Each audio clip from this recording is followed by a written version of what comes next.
Welcome to the Wife Stories YouTube channel. New video every day, and don't forget to subscribe. Here we go. What are the odds? I haven't seen or heard from her in 10 years. Of course, that's because I disappeared and did everything I could to not be found by her new husband, and his family. I was pretty successful at it too. Yet, there she was, standing in a booth at the expo for the same convention I was attending. She even walked right past me without even recognizing me. When that thought struck me, I began to form a plan. Oh yes, I can be a real jerk at times. I should give you a bit of background here. You may also be wondering why my ex-wife's husband's family would be looking for me. It probably has something to do with the fact that they, at one time, were also my family. You see, her current husband is biologically my older brother. Of course, his parents are also biologically my parents, and his two younger sisters are my biological sisters as well. When everything blew up, I simply walked away and created a new life for myself. So my name is Marvin Anderson. It's been my name for the last 10 years. Marvin, because that was my given middle name, and Anderson because I looked up and saw the sticker for an Anderson window when I was trying to think of a good last name to use. The woman I've been talking about is Beverly Curtis. She was Beverly Stinson in high school. Long drawn-out high school romance here. Use your imagination. Yes, we were high school sweethearts. Yes, we gave each other our virginities after our senior prom. Yes, I was in love with her. Yes, she was in love with me. Well, okay, with my family's money too. Too bad I didn't know that at the time. Yeah, my family had money. Mom and Dad owned a medium-sized manufacturing plant. We manufactured electronic components. We had several standard components, but that wasn't our main source of income. Seriously, the Chinese kicked our butt with their prices. We kept it up with the Made in America requirements. Most of our market was small-scale, high-value items. It was specialty components that we designed and built based upon the customer's needs. It turned out that it was highly profitable. Okay, so some info on my family. There was Mom and Dad, of course. They started the business before I was born. Dad had a degree in electronic engineering. His best friend had a degree in manufacturing engineering. My great-grandfather on my dad's side had made a ton of money during the Depression by loaning money to people who couldn't afford it to buy houses. When they couldn't make the payments, he foreclosed on the land. He actually sold the same piece of land several times to different people. Maybe that explains where my family got their serious lack of morals from. So Brad is my older brother. I told you about Mom and Dad. I also have twin sisters that are younger than me. Truthfully, they were the babies of the family and the only daughters. Yes, they were spoiled. Their entire outlook on life was that if it didn't directly affect them, they didn't give a rat's behind. If it did somehow affect them, they went with the decision that least affected them. That probably explains their behavior when the stuff hit the fan. So, cliché after cliché, we got married just after our sophomore year in college. We had been married for 5 years when I came home early one day and found her in bed with my older brother. Long story short, I was just a stepping stone to her. Brad would eventually take over the family business, and I would remain a glorified worker bee. Sure, I would be technically second in charge, but it would be Brad with all the power, prestige, and access to society. Bev and I went to high school together. We had started dating during our senior year. We both went to the local college. She ended up pregnant at the end of our sophomore year, so we got married over the summer. She dropped out to raise the baby while I went on to finish my degree. We had lots of help from my family. We were both 20 years old when we got married. Once Jenny turned 2 years old, Bev went to work as an administrative assistant at my family's business. They had an on-site daycare for their employees. I had to wonder how she got pregnant since we always used condoms. None ever broke as far as I know. She had a bad reaction to the pill, so she wasn't on it. Oh well, stuff happens. I did notice that there were a couple of weird episodes over the next 5 years. Twice she had some strange issue that prevented us from having sex for about a week. I didn't really think much of it at the time. I wanted more children, but it hadn't happened yet. I was hoping that we would have a boy this time. I did love my daughter, but every husband wants at least one boy to carry along the family name. Yes, I hear all you feminists out there who say the woman can keep her married name. I also hear all of you screaming that a father can teach his daughter all the things he can teach a son. Yes, girls can be gearheads and appreciate muscle cars and racing just like boys. Yes, they can become mechanics, get into sports and everything else. Again, it's one of those things that are programmed into men's brains. They want a son as an heir. Don't get me wrong here. I loved my daughter and was happy that we had her. Adding a son to the family would be icing on the cake. Our 5-year anniversary was coming up at the end of the week. I had ordered her a nice matching set of earrings and a necklace from a local jeweler. I snuck out of the office to pick it up, and I was going to sneak home to hide it while Bev was still at work. We both worked at my family's business. They had a daycare for employees, so she didn't need to worry about watching our daughter. I picked up her gift, then rushed home. As I was approaching the house, I saw Brad's car in the driveway. That was really odd.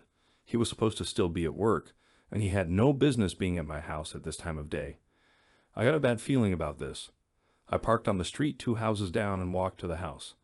The door was unlocked. I quietly followed the sounds and made my way to the master bedroom. Sure enough, Brad and Bev were both there, having a grand old time. To this day, I'm still not sure how I managed to keep my temper in check. Regardless, I managed to get a good 5 minutes of video before sneaking back out of the house. I had heard some of their talking. It sounded like this had been going on for a few years at least. Despite the rage that I was feeling, I knew that I had to take the time to get all the information and put a plan together. Flying off the handle would only cost me more money and humiliation. The divorce laws in this country screwed over the innocent husbands while rewarding the cheating wives. That was especially true if there was a child involved. She would get the house, and I would get the mortgage. She would get custody and child support, and I would get missed visitations. She would get alimony, now called spousal maintenance, and I would get the honor of paying her to have sex with other men. In order to minimize the damage, I had to keep this a secret until I was ready to strike. Oh, and she would not be getting the jewelry I just bought for her. It took 3 months before I was ready. Now you may be expecting me to tell you all the clever ways I went about avoiding having sex with the woman, and you would be wrong. She is a beautiful woman with a fantastic body. I drilled her as much as I could. Besides, it wasn't like I was really risking getting a disease. She was only screwing my brother, not the whole town. The other thing was that if I tried to suddenly begin avoiding sex, she would get suspicious. No, I did an Emmy award-winning performance of being the loving husband and father. Besides, I did not want to pay someone I don't know to get off. I didn't mention it before, but I was the IT manager for the company. It became apparent that the rest of the family thought so little of me that they must have never even thought about that little fact. My team was responsible for all the software, hardware, and programming on every computer and machine in the company. I had unlimited access to everything that required any sort of computer code. I am the only one in the company with what I call the God codes. Those codes give me unlimited access to every machine the company owns: laptops, desktops, smartphones, CNC machines, 3D printers. Hell, I even reprogrammed the coffee makers in the break room. A little piece of advice: if you're going to screw over the 8 guy, don't use company assets to discuss it. 5 minutes after getting to my office, I was reading all their text messages and emails. Yes, I said all their messages. I started with just Bev's and Brad's. From there, I found out that my parents had known about it as well. One text from Mom was even discussing it with the twins and cautioned them to make sure that they didn't somehow let me know. Yes, my entire family not only knew that my brother was screwing my wife, but they also seemed to approve of it. Now you were probably thinking that I was at the edge of the breaking point. You would be correct. I really didn't see how this could get any worse. That was when it got exponentially worse. Jenny wasn't even my daughter. She was Brad's daughter. Those 2 episodes that I mentioned earlier that prevented us from having sex for a while. Abortions. She had 2 abortions because I was the biological father. She had Brad's baby but aborted my 2 children. They needed to pay. They needed to pay a lot. The more I discovered, the more I planned. Don't ever mess with the 8 guy. You may be wondering why I know. It turned out it was just plain old greed. Brad was being groomed to take over the company. I was never going to be more than a shareholder, a minor one at that, and kept on as the head of it. They were going to string me along as long as they could before Bev asked for a divorce, so she could marry Brad. His income was going to be much higher than mine ever would. Why the wait? It's simple. They needed me to keep the machines going until they could find someone to replace me if needed. Sure, they hoped I would just accept the situation and stay, but they also wanted a backup plan in case I left. Besides, I was raising their child and supporting Bev, so Brad had less to pay out. He could build up his finances to better take care of his wife and child later. They were also planning on never telling me about the true parentage of Jenny, thus leaving me on the hook for boatloads of child support payments. For the next 3 months, I began to slowly siphon money from our accounts to a new account in the Cayman Islands. I sold Bev on the idea of taking out a second mortgage on the house to install a huge swimming pool and entertainment area in the backyard. Of course, she agreed to that. It would make it so she and Brad could do more entertaining, and I would be on the hook to pay for it. It took a full month for the loan to go through. I stashed that money in the offshore account as well. I would bring home some designs about once every 2 weeks to show her that I was working on it. I did the designs myself while I was supposed to be working. I even put a notice on an online website that we would be taking bids on the work. We ended up interviewing 5 different contractors. I hired a private investigator to place hidden cameras in the house while Bev was at work. They were high definition and also recorded audio. Everything was recorded to a cloud server that could only be accessed by me, the PI, and my divorce lawyer. I continued to copy all their emails and text messages. I also printed out hard copies and kept them in a new safety deposit box I had opened in a different bank under a new name, Marvin Anderson. I'm not a stupid person. I knew that when the stuff hit the fan, every one of them would be beyond belief. They would begin a campaign of harassment and try to recoup the cost for the damage I was about to unleash. I created a couple of online social media profiles. I also created a fake website showing that Marvin Anderson was a very wealthy entrepreneur. He had an MBA as well as 2 bachelor's degrees, one in business administration and the other in international finances. Neither would hold up to any real scrutiny, but that wasn't really necessary at this point. Forged documents are also fairly easy to obtain if you know where to look. It only requires an official-looking photo or 2, some false information, name you want to use, address, and some other info purchased off the dark web, and a transfer of a small amount of cash. About 2 weeks later, you get an anonymous package delivered to your office. Don't ever mess with the guy. Yeah, you can't simply rely on the words of liars and cheats. I had a DNA test done as well. I swabbed Jenny's cheek as she was sleeping after I swabbed my own cheek, then managed to get Brad's DNA off a glass he had used during a party. I sealed everything up and shipped it off. I used my company email to get the results. After all, I was the only one in the company that could access anyone else's email. I was actually looking forward to them finding that email after I left, and they began their own investigation. Okay, so you can pretty much figure out that I was going to burn Bev in the divorce. You can also see that Brad was going to be singed a bit as well. Now to roast Brad and the rest of the family. Brad wasn't going to be too hard. Brad was a bully as well as being an arrogant fool. All I really needed to do was let him be himself. When he took over the company, he would drive it into the ground. His ineptitude would ensure the company's demise within a couple of years. Not only would the company go bankrupt, but he would become a pariah in the industry for destroying a very profitable business. I figured that I could help him along in that endeavor. First off, I figured that the family owed me for what they were doing and planned to do to me. I did what I do: fake accounts, fake invoices, a couple of lines of code in the financial programs. Nothing too big that would be noticed, but big enough to hurt when they found out. Also, it was big enough to step me up financially for a long time if I needed it. Marvin Anderson was about to become rather wealthy. The next thing was to build and set the timer for the bomb. This took me a week to build. No, it wasn't the literal bomb that would cause physical destruction and injuries. I'm a computer programmer, not a criminal. This was a software bomb. It would cause havoc, but only in the financial and efficiency of the company.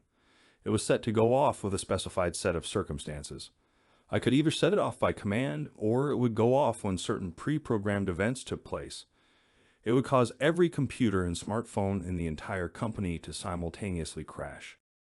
Every computer-controlled machine would suddenly either stop working or, worse yet, go haywire. For those that went haywire, I had a special plan. Those were the CNC and milling machines. Finally, the day came. I know I probably should have done it differently. It probably would have been better, or at least safer, if I had not actually been there.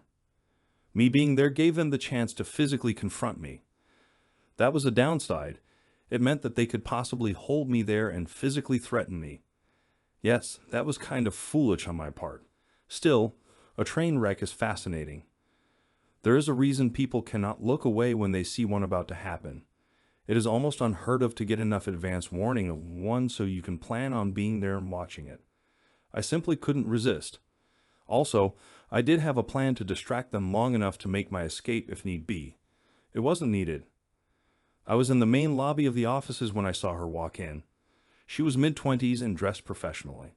I have to say, she was absolutely gorgeous. She was carrying a briefcase and 3 manila envelopes tucked up under her arm. That was the signal for me to begin smiling. I walked into my father's office. "What's this?" he asked as I tossed a sealed envelope on his desk. Instead of answering, I held up my hand with all 5 fingers spread. 5, 4, 3, 2, 1. I counted as I lowered my fingers individually. During the countdown, a loud moaning wail was heard from outside. 5 more fingers were held up and another countdown. What the hell? A man's voice was heard yelling. One last countdown, and the blonde bombshell appeared in my father's doorway. "Mr. Nathan Curtis?" she asked in a Georgia drawl that sounded like peaches and honey. "Yes, I am," he replied. She handed him the last envelope, then stated, "I'll have been served. Have a nice day." She took a quick photo of him holding the envelope and was out the door. That should explain everything. I laughed and quickly made my exit before anyone could get their wits back and make my departure difficult. The letter that I dropped on my dad's desk was my immediate resignation, citing a hostile work environment. This was based upon the company's management and owners accepting as well as encouraging the sexual relationship between the president of the company and the wife of one of their managers. Of course, Bev was served with divorce papers, and Brad was served with a lawsuit for creating a hostile workplace and alienation of affection. I was also suing him for back child support as well as future child support. I had removed all of my personal effects from my office a couple of days ago. I also had quietly removed everything that I wanted from our house. All the financial stuff had been taken care of as well. The divorce gave Bev the house, and I had cleaned out most of the savings account. My lawyer had a power of attorney, so she could act on my behalf without me actually being present. When the door closed behind me, Michael Curtis died and Marvin Anderson came to life. That was the last time I saw any of them for the next 10 years. Counseling was ordered. My lawyer had no idea where I was and I wasn't telling her. It was dropped. I was ordered to pay child support. My lawyer had all the evidence that she wasn't my child and that they had deliberately deceived me on that fact. My countersuit against Brad for child support was successful. She tried for alimony. I was no longer employed and she was now making more money than I was. My lawyer graciously refused any alimony payments from her. As for the house, my lawyer produced a quitclaim and told her she could have it. The rest of the assets that were still there were given to her. Brad was moved in before the week was out. I had relocated to the West Coast, so the alienation of affections lawsuit went nowhere as they usually do. Brad did need to pay me a couple hundred for creating a hostile work environment. He was the boss and screwing an employee's wife did not go over very well with the judge. The company settled for about $2 million when the evidence showed that they knew and were actually encouraging the affair. I ended up with just over $4 million between the lawsuits and all the money I skimmed as well as the investments and savings I took. Yes, she should have gotten half the savings and investments, but good luck finding me or the money. I waited for about 6 months after all the suits were settled before I triggered the bomb. It fried the servers and rewrote all the coding for the CNC machines. Financial data was lost, and the machines began spitting out products that were out of spec. It took 2 weeks before everything was fixed. That was 2 weeks with no production. That threw off a lot of the scheduling and caused several missed deadlines. I ended up starting my own IT consulting company. I used an offshore LLC to keep my name off of it. I became fairly successful. 2 years after I left, I was involved in a traffic accident. It required some rather significant facial reconstructive surgery. I decided to use that to my advantage and modified a few features that I really didn't like. I always thought my nose was too big, so I had it made smaller. My chin was a little weak, so I had that fixed. Just a couple of small modifications. Since I always hated my chin, I had maintained a goatee since I was 18 years old. Now with my chin reshaped, I began going smooth-shaven. With just a couple of minor changes, I looked completely different than I did before. The trucking company that owned the rig that plowed into me was paying for it anyway. One other change was that I was also in much better shape. I was always fit, but not overly so. Sure, I spent a couple of hours a week in the gym, but it wasn't exactly hardcore workouts. It was mainly just to keep me from getting soft. After the accident, I had to go through some rather rigorous physical therapy that got me into the habit of working out harder. Yeah, it sucked at first, but I soon discovered that it made me feel a lot better. I began to also notice that I was looking better as well. Before, my stomach was flat. Now it had a defined hard six-pack. My chest, legs, and arms bulked up as I added muscle. I went from an average sort of thin office worker to a muscular, confident man. Yes, it was totally their fault. The driver was on speed, had been driving for too long that day, had forged his logbook, and the truck was lacking in proper maintenance. I ended up owning the company after that. I immediately instituted new safety rules and ended up firing 5 drivers. The reputation of the company improved, and we were getting more business. I had to sit with the NTSB regulators and outline my plan for improvements first. I kept them updated. Once the insurance company saw what I was doing, the insurance rates dropped as well. It didn't take long for my new policies to get around, and the reputation of the business increased dramatically. We delivered on time and safely. I had hired a couple of new mechanics and made sure that all the trucks and trailers were properly maintained. So between my consulting business, the trucking company, and a plethora of good investments, I was very well off. And now I was looking across the room at my ex-wife for the first time in 10 years. Those old feelings of betrayal and anger began to surface again. Sure, I got all of them out of my life, but they never got punished for what they did to me. I never got any real revenge on any of them. That's when an evil plan began forming in my head. I would pay them back just the same way they betrayed me. It was obvious that Bev hadn't recognized me. She had walked right past me, looked directly at me, and smiled. It was one of those smiles that women give to a man that they are attracted to. It wasn't really flirty, just probably unconsciously telling him that she finds him attractive. This was going to be fun. I knew her weaknesses and motivations. It was just a matter of using the proper bait on the hook. I had exactly the proper bait I needed for this. Suddenly, I had a thought. I pulled out my phone and checked the date. Yep, perfect. My plans expanded to include even more destruction. I just needed to convince her that it was safe. I sauntered over to the booth she was at. I really had no use for anything that her company provided, but she didn't need to know that. I began looking at the brochures on the table, pretending to be interested. "Do you have any questions about any of our products or services?" a feminine voice asked. Pretending to see her for the first time, I answered, "Actually, I do have a few questions, but I am afraid that I don't really have the time right now to properly get all the information I would like. I am interested in a couple of products, and I am looking at needing a large supply of each. Unfortunately, I am on my way to a meeting right now." "Oh, okay. Can you stop back by later?" "Unfortunately, I won't be available until about 7 o'clock this evening.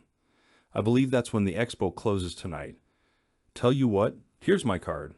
I'm basically just going to be hanging out in my hotel this evening, so give me a call, and I can meet you somewhere and answer all of your questions." Yep, the prospect of placing a big order had her interested. Now to get her to buy. "How about this? I'll make dinner reservations at Mario's for 7 o'clock. It's right here in the hotel, and I have heard it's one of the best Italian restaurants in the city. You can meet me there for dinner, and we can discuss what your company has to offer. Deliberately looking down at her left hand, I added, "And you can bring your husband along as well. After all, it's a business dinner. Oh, and here's my card. My name is Marvin Anderson.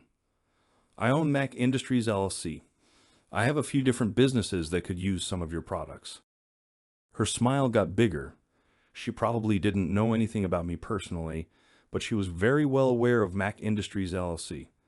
I could practically see her eyes springing out of her head in the shape of dollar signs. She then took more than a quick look at the tailored Armani suit I was wearing. "That would be great. It will just be me, though. My husband couldn't make it this time." "That's okay. Do you want to ask any of your colleagues to join us as well?" As if she wasn't about to share any commission with anyone else. "Unfortunately, they will all be unavailable. It will just be myself. I'm sure that I can answer all your questions." I gave her a big smile and sauntered off across the room to the exit. No, I didn't have a meeting to go to. I went back to my suite, of course. I was in a penthouse suite to prepare for my revenge. After showering, shaving, and everything else to get ready, I got dressed in another Armani suit. Couldn't wear the one I had on earlier. That would just show that I wasn't as rich as I needed to be. When I arrived at the restaurant lobby, I saw Bev was already there. She had apparently gone all out to impress. Her LBD was cut low, and the hemline was high. She was standing in 5-inch CFMs. I was going to be interested in whether or not she was wearing thigh highs or stockings and a garter belt. The plunging neckline made it obvious that she had foregone a bra, and I couldn't make out any panty lines where the tight dress molded itself to her delectable hips. Forget needing to dangle the bait in front of her. She was letting me hand feed it directly into her mouth. This was going to be so easy. It was almost boring. Okay, so she actually did answer all my questions over dinner. She also explained why her product was superior to the competition's. We discussed costs and quantities. I made the appropriate noises about being impressed, and that when we were ready to place the order, she would be the one we called. I couldn't place the order this week because we were still in the process of determining exactly how large the order would be, how many units of each would go to which location, and a few other issues. Whatever order we did place would be within the next 2 weeks. Little did she know that I had absolutely no use for any of her products, and even if I did, I wouldn't purchase them from her company. I would go to her largest competitor instead. Dinner over, I suggested it was still early, and maybe we could hit the nightclub next door for a drink or two. She was more than happy to comply. I'm pretty sure that while she was getting ready for dinner, she took the opportunity to look up my information on the internet. It would show her that I was indeed as wealthy as I appeared.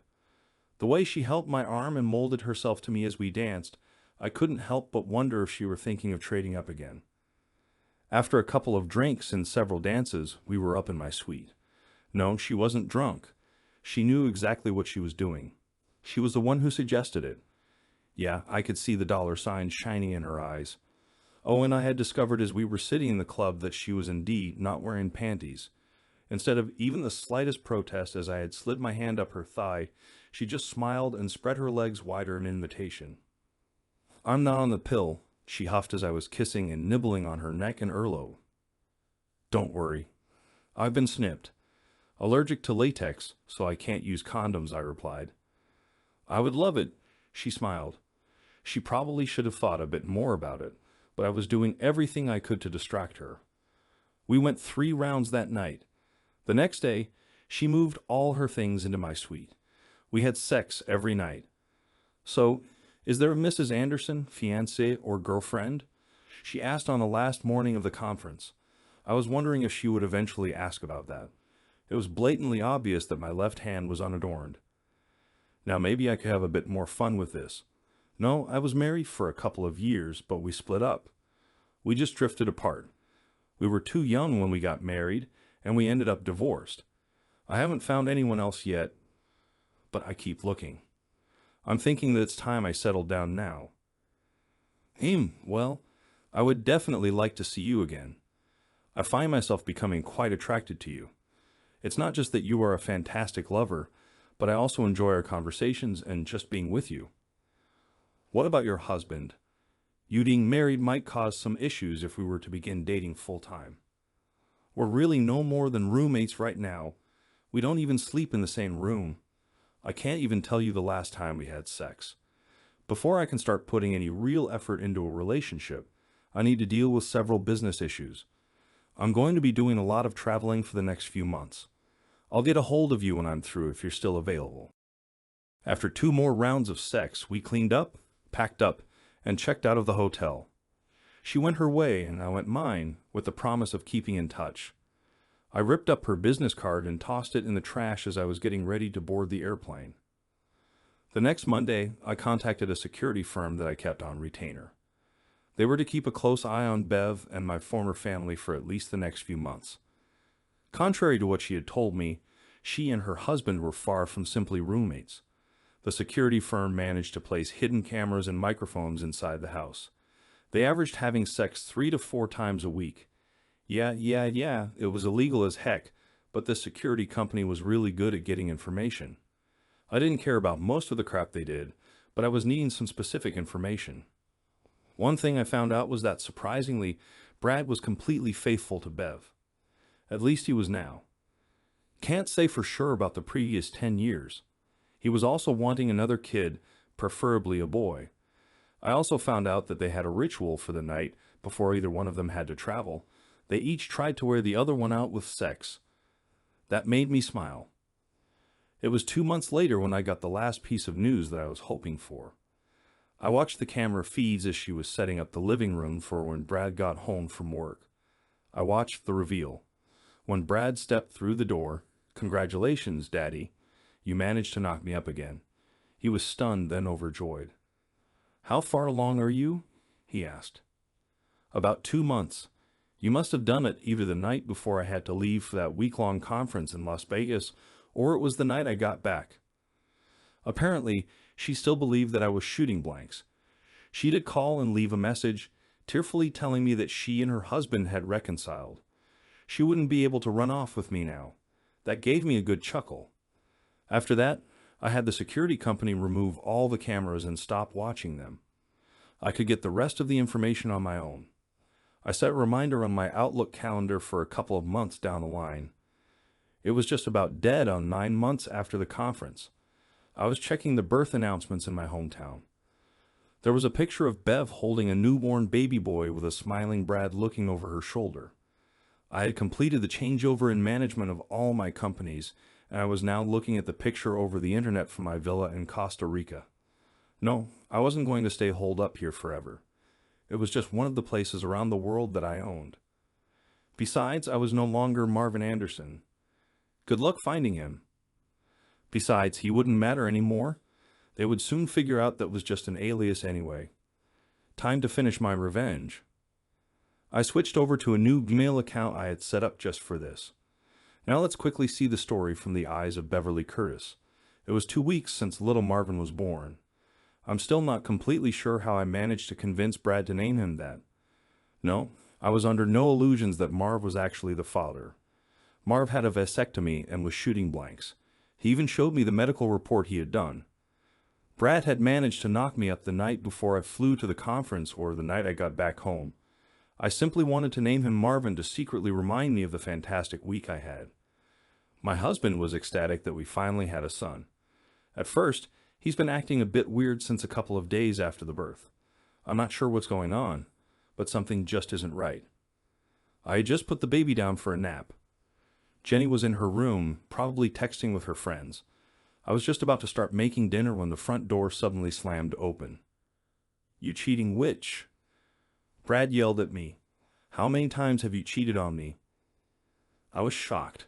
I mean, there was no way that he could have found out about Las Vegas. Okay, sure, I had started thinking about trying to snag Marv. Brad did have a lot of money, but Marv was a whole lot wealthier. Then when I found out that Brad and I were going to have another baby, I just couldn't leave Brad. "What are you talking about, Brad? I've never cheated on you." Seriously, it's been over 9 months since that conference in Vegas. There's no possible way he could have found out. At least there could not possibly be any proof now. He threw an envelope at me. It was at that point that I noticed his parents and the twin sisters had followed him into the house. I managed to just barely catch the envelope before it fell to the floor. "Who the heck is he, Brad?" "I don't have the slightest idea what you were talking about." About 2 weeks ago, I got an email with a link to a website showing a load of videos of you screwing some strange guy while you were at the conference in Las Vegas 9 months ago. It also suggested that I get a DNA test done on the baby. It said that there would be a couple of surprises in there. One big surprise is that I'm not the biological father. He took several deep breaths, then continued, I want to know who Marvin's real father is.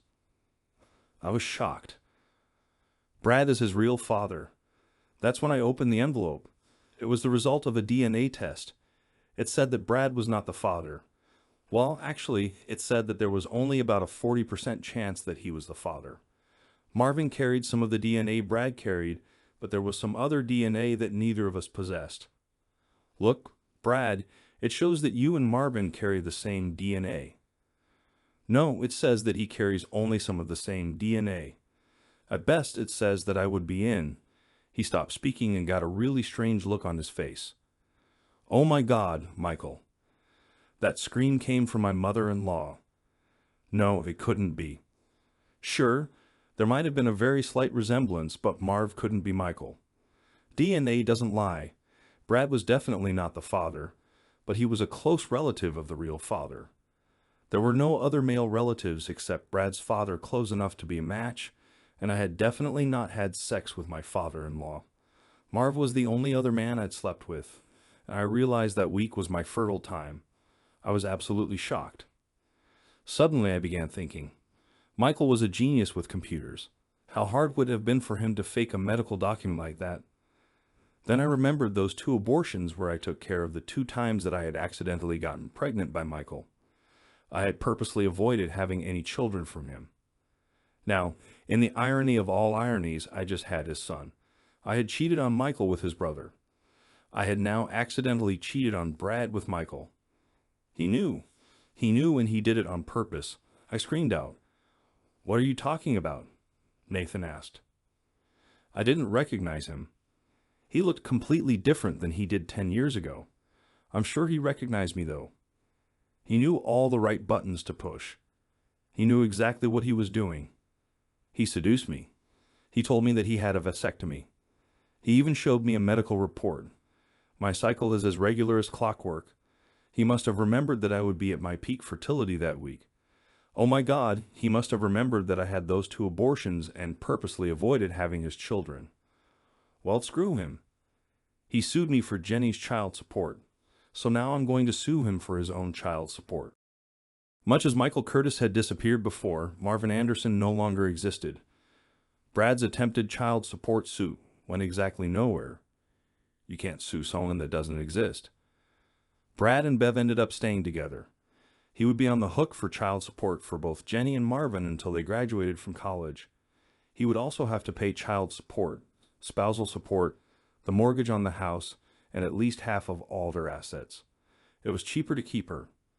They stayed together, but their relationship was permanently destroyed.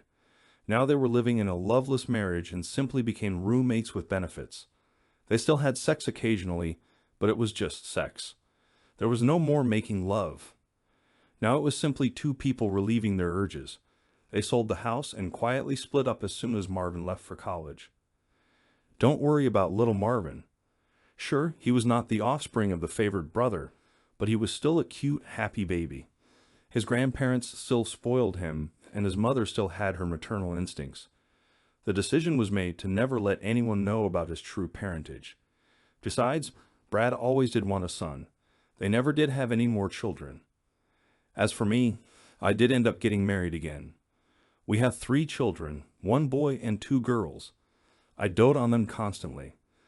Every once in a while, I do think about my other son out there. Yes, it would be nice to visit with him and have him in my life, but that is simply not a possibility. Perhaps after he turns 18, I might see about quietly reaching out to him. When I finally die, he will be in for a shock. He is included in my will. As for my parents, I sent them 4 anonymous emails. The first one told them that I got married. Obviously, they were not at the wedding, and they never got to meet their new daughter-in-law. The other 3 emails were to tell them about the births of their grandchildren that they would never see. That was my punishment for them. I hear that they have spent a fortune on private investigators looking for me and my children. Good luck with that. So you probably think I am a real jerk for what I did. I won't really argue with you on that. Just keep in mind what they did to me. I think I deserved a little payback. My brother cucked me, so I turned it around and cucked him. She purposefully refused to have my children when we were married, preferring to have my brother father her daughter. So I tricked her into having my son while she was married to my brother. I think that's justice.